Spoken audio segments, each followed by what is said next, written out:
Overall, I think Ruairí Quinn will be quite pleased at how he's emerged from the budget. There's a lot of signals that there's going to be some pretty ferocious cuts in education, including cuts in special needs, and huge increases in college registration charges and even return of fees. Now that hasn't happened. He's managed to protect a lot of frontline services in education.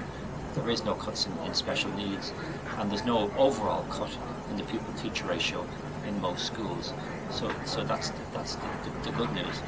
The bad news, though, is that there is some, I think, potential landmines for Ruairí Quinn in terms of what he's announced.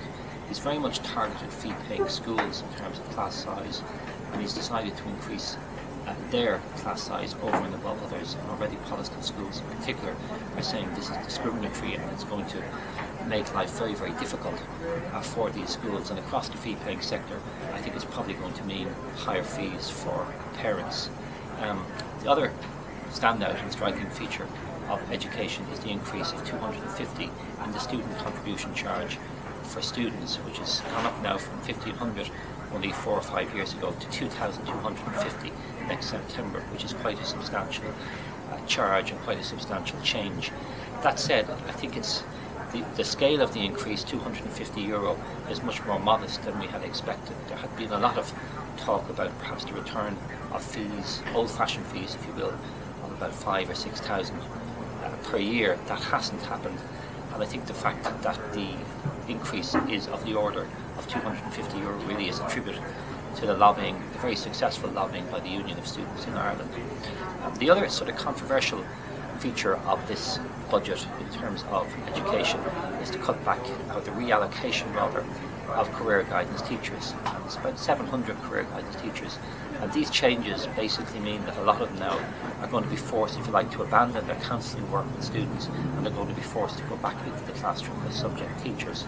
Now, at a time when there's such grave concern about the mental health of students, and particularly concern about male suicide in schools, I think this is a potential landmine for the Minister, and already the Institute of Guidance Counsellors have deplored it and said it's a crass and very insensitive cut.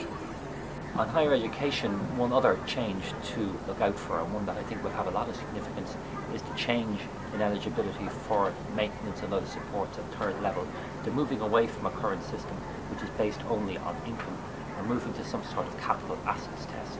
And this is very much a targeting by the government, and particularly by Labour, of farmers and the self-employed. They feel that these people aren't paying, not only are they not paying enough tax, but their children are unfairly benefiting from maintenance grants and other supports that they actually don't merit. So I think there's going to be a pretty strong reaction, particularly from the farming community, to this very important change.